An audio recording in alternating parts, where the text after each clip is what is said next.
que les grévistes feront avancer leurs affaires.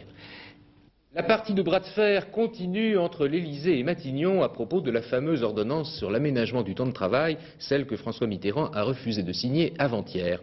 Dans un premier temps, le gouvernement avait pensé provoquer une session extraordinaire du Parlement pour débattre du texte, et puis il a trouvé une solution plus simple. Comme on discute en ce moment de diverses mesures d'ordre social, eh bien il y a introduit ce texte sous forme d'amendement. Fureur de l'opposition, et en particulier des socialistes, qui en ce moment s'efforcent de temporiser. Éric Pierrot. Suspension de séance, rappel au règlement, scrutin public. Les socialistes et les communistes ont utilisé toutes les ficelles de procédure pour retarder les débats.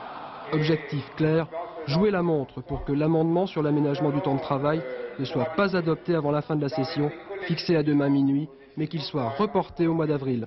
Une façon de protester contre ce qu'ils appellent un coup de force du gouvernement.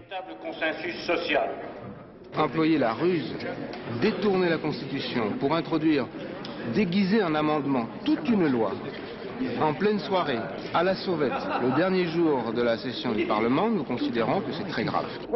Les socialistes ont annoncé qu'ils allaient saisir le Conseil constitutionnel. De son côté, le gouvernement a protesté contre ce qu'il appelle l'obstruction des socialistes.